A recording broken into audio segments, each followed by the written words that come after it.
Very good morning. வாழ்க வளமுடன். Today we are going to learn about scope of managerial economics. Scope of managerial economicsல first நம்ம பார்க்க போகிறது introduction. Managerial economics பற்றின ஒரு introduction நம்ம பார்க்க போகிறோம். First introductionல managerial economics பற்றி என்ன சொல்கிறாங்க அப்படின்னா, managerial economics can be defined as amalgamation of economic theory with business practice so as to ease decision making and future planning for management அப்படின்னு சொல்கிறாங்க. ஸோ managerial economics எப்பயுமே வந்து எதுன்னு கூட தொடர்போடு இருக்கும் அப்படின்னா எக்கனாமிக் தியரி அப்படின்னு சொல்லுவாங்க. Economic theory with business practice அப்படின்னு சொல்லுவாங்க. Managerial economics assist the managers of a firm in a rational solutions of obstacles faced in the firm's activities அப்படின்னு சொல்லுவாங்க. மேனேஜரியல் எக்கனாமிஸ்ட் என்ன சொல்கிறாங்க அப்படின்னா அசிஸ்ட் பண்ணுவாங்க. யாருக்கு அசிஸ்ட் பண்ணுவாங்க அப்படின்னா மேனேஜர்ஸ் ஆஃப் அ ஃபர்ம் அப்படின்னா நிறுவனம் அப்படின்னு அர்த்தம். அந்த நிறுவனத்தில் இருக்கிற மேனேஜர்ஸ்க்கு ஹெல்ப் பண்ணுவாங்க. என்ன மாதிரி ஒரு ஹெல்ப் பண்ணுறாங்க அப்படின்னா ரேஷனல் சொல்யூஷன்ஸ் எடுக்கிறதுக்கு ஒரு ரேஷனல் சொல்யூஷன் கொடுப்பாங்க. எதுக்கு ரேஷனல் சொல்யூஷன் கொடுக்குது அப்படின்னா ஆப்ஸ்டக்கிள்ஸ் அப்படின்னு சொல்லுவாங்க. அதாவது தடங்கள், ஏதாவது ஒரு ப்ராப்ளம் இருக்கும் சரியா, நிறுவனம் ஃபேஸ் பண்ணக்கூடிய ஒரு ப்ராப்ளத்துக்கு சரியான சொல்யூஷன் இவங்க கொடுப்பாங்க. It makes use of economic theory and concept. இதுக்காக எதை நம்ம வந்து இதை ஃபாலோ பண்ணுறாங்க அப்படின்னம்னா economic theory and concept. It helps in formulating logical marginal decisions அப்படின்னு சொல்கிறாங்க. இது எதுக்கு ஹெல்ப் பண்ணுது அப்படின்னா logical marginal decisions. The use of marginal managerial economics is not limited to profit making firms and organizations அப்படின்னு சொல்கிறாங்க. But it can also be used to help in decision making process of non-profit organization also அப்படின்னு சொல்கிறாங்க. இது வந்து profit ஆர்கனைசேஷனுக்கு மட்டும் இல்லாமல் இந்த managerial economics வந்து ப்ராஃபிட் ஆர்கனைசேஷனுக்கு மட்டும் ஹெல்ப் பண்ணாமல் நான் ப்ராஃபிட் ஆர்கனைசேஷனுக்கும் ஹெல்ப் பண்ணுவாங்க. For example hospitals, educational institutions, அது எல்லாத்துக்குமே managerial economics use both economic theory as well as econometrics for rational managerial decisions making அப்படின்னு சொல்கிறாங்க. உங்களுக்கு ஆல்ரெடி நம்ம வந்து மேனேஜரியல் எக்கனாமிக்ஸை பற்றி நிறைய இன்ட்ரொடக்ஷன் பார்த்தாச்சு. இன்றைக்கி நம்ம பார்க்க போகிறது வந்து ஸ்கோப் ஆஃப் மேனேஜரியல் எக்கனாமிக்ஸ் அப்படின்னு பார்க்க போகிறோம். மேனேஜரியல் எக்கனாமிக்ஸ் வந்து ensures that managers make effective and efficient decision அப்படின்னு சொல்கிறாங்க. எஃபெக்டிவ் அண்ட் எஃபிஷியன்ட் டெசிஷன்ஸ் எடுக்கிறதுக்கு இந்த மேனேஜரியல் எக்கனாமிக்ஸ் ஹெல்ப்ஃபுல்லாக இருக்குது. The fact of scarcity of resources gives rise to 3 fundamental questions கொடுக்குறாங்க. இதில் 3 fundamental questionsல ஃபர்ஸ்ட் ஒன் என்ன அப்படின்னா what to produce, second one how to produce, third one for whom to produce அப்படின்னு சொல்கிறாங்க. இதுக்கெல்லாம் இந்த to answer these questions firm makes use of managerial economics principle. இந்த கொஸ்டினுக்கு நமக்கு ஆன்சர் கிடைக்கணும் அப்படின்னம்னா இதுக்கு எதை நம்ம யூஸ் பண்ணுறோம் அப்படின்னா மேனேஜரியல் எக்கனாமிக்ஸ் பிரின்சிபல்ஸ் அப்படின்னு சொல்லுவோம். சார் இந்த தியரி ஆஃப் டிமாண்ட், இந்த ஸ்கோப் ஆஃப் மேனேஜரியல் எக்கனாமிக்ஸில் ஃபஸ்ட்டு நம்ம பார்க்க போகிறது என்ன அப்படின்னா தியரி ஆஃப் டிமாண்ட் அப்படிங்கிற ஃபஸ்ட்டு ஒரு ஸ்கோப் பார்க்க போகிறோம். இந்த ஃபஸ்ட்டில் வந்து நம்ம இந்த கொஸ்டினுக்கான ஒரு ஆன்சர் நமக்கு கிடைக்கும். எந்த கொஸ்டின் அப்படின்னா வாட் டு ப்ரொடியூஸ் அப்படிங்கிற ஒரு question. The first questions relates to what goods and services should be produced and in what quantities அப்படின்னு சொல்கிறாங்க. the managers use demand theory for deciding this அப்படின்னு. ஒரு மேனேஜர் வந்து ஒரு டிமாண்டை வந்து ஒரு டிசைட் பண்ணணும் அப்படின்னா இந்த மாதிரி ஒரு கொஷினை அவர் கேட்டிருக்கணும். என்ன மாதிரி இருக்கணும் அப்படின்னா எந்த அளவுக்கு எந்த பொருளை நம்ம உற்பத்தி பண்ணணும், இல்லை எந்த மாதிரி சர்வீஸை நம்ம பண்ண போகிறோம் அப்படிங்கிறது, எந்த அளவு, அதாவது குவான்டிட்டிஸ் எந்த அளவுக்கு டிமாண்ட் இருக்க போது, எந்த அளவுக்கு நம்ம வந்து பர்ச்சேஸ் நம்ம வந்து ப்ரொடக்ஷன் பண்ண போகிறோம் அப்படிங்கிறத அவர் தெளிவான ஒரு நாலேஜோடு இருக்கணும். அந்த தெளிவான நாலேஜ் கொடுக்குறது என்ன அப்படின்னம்னா இந்த demand theory of demand theory அப்படிங்கிற ஒரு விஷயம். நெக்ஸ்ட் நம்ம பார்க்க போகிறது என்ன அப்படின்னா the business firm is an economic. The business firm is on economics. செகண்டில் நம்ம பார்க்குறோம் economic organisation that is engaged in transforming productive resource into goods that are to be sold in the market அப்படின்னு சொல்கிறாங்க. ஒரு business firm அது என்ன சொல்கிறாங்க நம்ம எக்கனாமிக் ஆர்கனைசேஷன் அப்படின்னு சொல்கிறாங்க. இந்த எக்கனாமிக் ஆர்கனைசேஷன் என்ன பண்ணுது அப்படின்னா ப்ரொடக்டிவ் ரிசோர்ஸஸை என்ன பண்ணுது அப்படின்னா குட்ஸ் அண்ட் சர்வீசஸாக அதை மாற்றி ஒரு மார்க்கெட்டில் நம்ம சோல் பண்ணுற ஒரு ப்ராடக்டாக நமக்கு மாற்றி கொடுக்குது. The major part of managerial decision making depends on accurate estimate of demand. A forecast of future sales serves as a guide to management for preparing production schedules and employing resource. It will help management to maintain or strengthen its market positions and profit base அப்படின்னு சொல்கிறாங்க. Demand theory explains consumer behaviour அப்படின்னு சொல்கிறாங்க. கன்சியூமரோட behaviour எப்படிலாம் இருக்கும் அப்படிங்கிற ஒரு விஷயத்தை demand theory நமக்கு எக்ஸ்பிளைன் பண்ணுது. இந்த கீழே நான் ஒரு சில கொஷின்ஸ்லாம் கொடுத்துருப்பேன். இந்த கொஷினுக்கான ஆன்சரை நமக்கு இந்த மேனேஜரியல் எக்கனாமிக்ஸ் நமக்கு எடுத்து சொல்லுது. அந்த கொஷின்ஸ்லாம் என்னென்னு பார்க்கலாம். why do consumers buy a particular product? ஏன் இந்த பர்டிகுலர் ப்ராடக்டை ஒரு கன்சியூமர் கன்சியூமர் பை பண்ணுறாங்க. எதனால? அவங்களுக்கு வந்து அந்த ப்ராடக்ட் குவாலிட்டி பிடிச்சிருக்கா, இல்லை அந்த கம்பெனி பிடிச்சிருக்கா, இல்லைன்னா அந்த ப்ராடக்டோட சைஸ் பிடிச்சிருக்கா, இல்லைன்னா ப்ரைஸ் வந்து அஃபோர்டபுளாக இருக்குதா. ஸோ இது எல்லாத்தையுமே ஏன் அந்த பொருளை கன்சியூமர் வாங்குறாங்க. செகண்ட் கொஸ்டின் என்ன அப்படின்னா, how much do they purchase a commodity. அவங்க அந்த பொருளை எந்த அளவுக்கு வாங்குவாங்க, எவ்வளவு வாங்குவாங்க. How do consumer decide whether or not to buy a commodity. ஒரு பொருளை வாங்கலாம் இல்லைன்னா வாங்க வேண்டாம்னு எதை வச்சு ஒரு கன்சியூமர் டிசைட் பண்ணுறாரு அப்படிங்கிறத ஒரு நிச்சயமாக ஒரு பிஸ்னஸ் மேன் தெரிஞ்சுக்கணும். How do consumer behave when there is a change in the price of commodities, their income, taste, trends, etc. ஒரு கமாடிட்டி ஒரு ப்ரைஸ் சேஞ்ச் ஆகிறதுனால கன்சியூமரோட பிஹேவியர் எப்படி இருக்குது. இப்போ ஃபார் எக்ஸாம்பிள் ஒரு ப்ராடக்டோட ப்ரைஸ் வந்து நமக்கு சேஞ்ச் ஆயிடுச்சுன்னு வச்சுக்கோங்களேன். இப்போ இன்க்ரீஸ் ஆயிடுச்சுன்னா உடனே கன்சியூமர் எப்படி ரியாக்ட் பண்ணுறாரு, அந்த ப்ராடக்ட்டை வாங்குறாரா இல்லைன்னா ஸ்கிப் பண்ணிடுறாரா, இல்லைன்னா அவரோட இன்கம் கூடினாலோ குறைச்சாலோ அவர் அந்த பர்டிகுலர் ப்ராடக்ட்டை வாங்குறாங்களா. ஃபார் எக்ஸாம்பிள் வந்து இன்கம் கூடிச்சு அப்படின்னம்னா நம்ம வந்து லக்ஸரி ப்ராடக்ட்டை நம்ம வாங்க ஆரம்பிக்குவோம், பிராண்டட் ப்ராடக்ட்டை நம்ம வாங்குவோம். இன்கம் நமக்கு கம்மியாக இருந்துச்சுன்னா நம்ம ஆட்டோமேட்டிக்காக வந்து என்ன பண்ணுவோம் அப்படின்னம்னா கொஞ்சம் அதாவது குவாலிட்டி இல்லாத ஒரு ப்ராடக்ட்டை கூட நம்ம வாங்குறதுக்கு வாய்ப்புகள் இருக்குது. ஸோ டேஸ்ட்டு, ட்ரெண்ட்ஸு இதெல்லாம் மாறுச்சு அப்படின்னம்னா ஒரு கன்சியூமரோட பிஹேவியர் எப்படி இருக்கும் அப்படிங்கிறத நம்ம தெரிஞ்சுக்க முடியும். அடுத்த கொஸ்டின் என்ன அப்படின்னா, why and when do consumers stop consuming a commodity அப்படின்னு சொல்கிறாங்க. ஏன் வந்து ஒரு கன்சியூமர் வந்து ஸ்டாப் பண்ணுறாரு, சில பொருளை நம்ம கன்சியூம் பண்ணுறதை ஸ்டாப் பண்ணுறாரு இல்லைன்னா ஸ்டார்ட் பண்ணுறாரு அப்படிங்கிற ஒரு விஷயத்தை வந்து நம்ம தெரிஞ்சுக்க முடியும். What are other factors influencing the demand for a commodity. என்னென்ன ஃபேக்டர்ஸ்லாம் ஒரு பொருளுக்கு டிமாண்டை இன்க்ரீஸ் பண்ணுது இல்லை டிக்ரீஸ் பண்ணுது அப்படிங்கிறத இந்த டிமாண்ட் தியரி மூலமாக நம்ம தெரிஞ்சுக்கலாம். The knowledge of demand theory can therefore be helpful in the choice of commodities for production. So இந்த டிமாண்ட் தியரியை நம்ம கரெக்டாக புரிஞ்சுக்கிட்டோம் அப்படின்னோம்னா நம்ம ஒரு மேனேஜரோ இல்லை மேனேஜ்மெண்ட்டோ இல்லைன்னா மேனுஃபேக்சரோ என்ன பண்ணிக்கலாம் அப்படின்னா தன்னோட பொருளுக்கான தேவை என்ன இருக்குது, மக்கள்கிட்ட நம்மளோட பொருளுக்கான டிமாண்ட் எப்படி இருக்கும் அப்படிங்கிற ஒரு விஷயத்தை நம்ம தெளிவாக புரிஞ்சுக்க முடியும். ஸோ நெக்ஸ்ட் நம்ம பார்க்க போகிறது என்ன அப்படின்னா theory of production. Theory of production அப்படிங்கிறது என்ன அப்படின்னா ஹவு டு ப்ரொடியூஸ் அப்படிங்கிற ஒரு கொஸ்டினுக்கு நமக்கு ஆன்சர் பண்ணும். The second question relates to how to produce goods and services.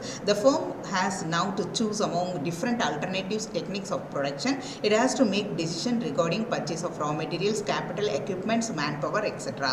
நம்ம ஒரு பொருளை உற்பத்தி பண்ணலான்னு முடிவு பண்ணிட்டோம். அப்போ உற்பத்தி பண்ணுறதுக்கு நமக்கு எந்த அளவுக்கு ரா மெட்டீரியல்ஸ் தேவை, கேபிட்டல் எவ்வளோ தேவை, எக்யூப்மெண்ட்ஸ் சாதனங்கள்லாம் நமக்கு எவ்வளோ தேவை, மேன் பவர் நமக்கு எந்த அளவுக்கு வேணும் அப்படிங்கிற எல்லா விஷயத்தையும் இதன் மூலமாக நம்ம தெரிஞ்சுக்கலாம்.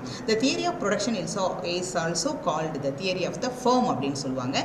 It explains the relationship between inputs and outputs. இது எதை எக்ஸ்பிளைன் பண்ணுது அப்படின்னம்னா இன்புட் எந்த அளவுக்கு இருக்குது, அவுட்புட் எந்த அளவுக்கு, இன்புட் நம்ம எந்த அளவுக்கு கொடுத்தோம்னா நமக்கு அவுட்புட் கிடைக்கும் அப்படிங்கிற ஒரு விஷயத்தை நமக்கு தெளிவாக எடுத்து சொல்லும். It helps in determining the size of the firm and the level of the production.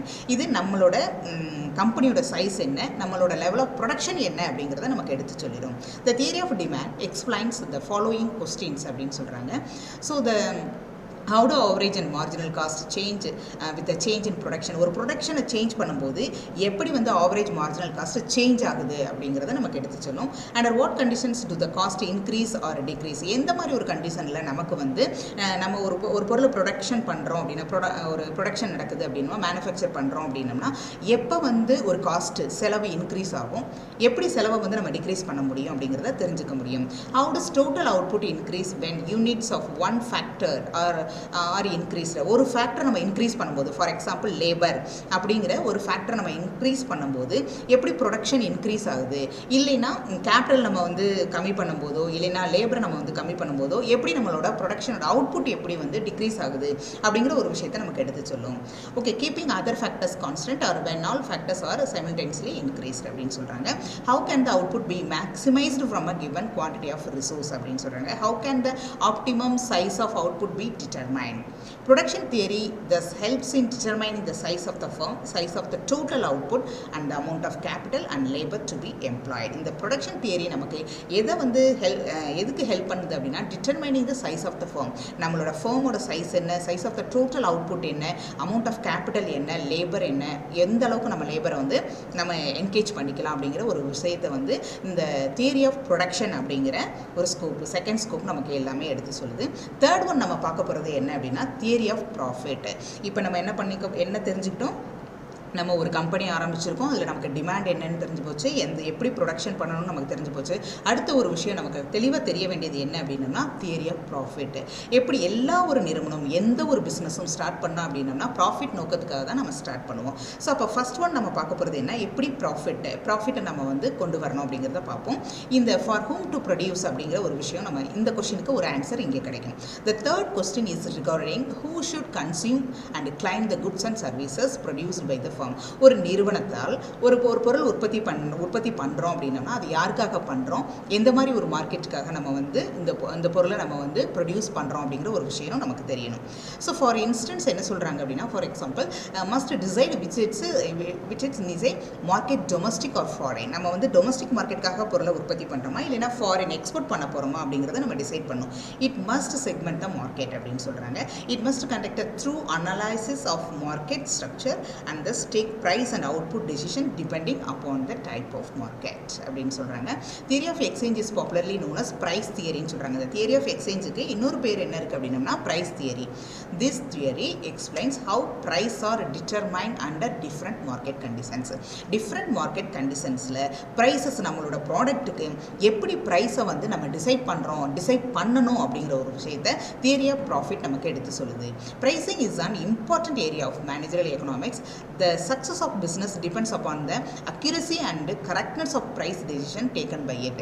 ஒரு ஒரு ப்ராடக்ட்டை நம்ம உற்பத்தி பண்ணிடலாம், எல்லா விஷயங்களுமே கரெக்டாக நம்ம ஃபாலோ பண்ணிடலாம். ஆனால் நமக்கு ஒரு விஷயம் ரொம்ப முக்கியம், ப்ரைஸை எப்படி ஃபிக்ஸ் பண்ணுறது.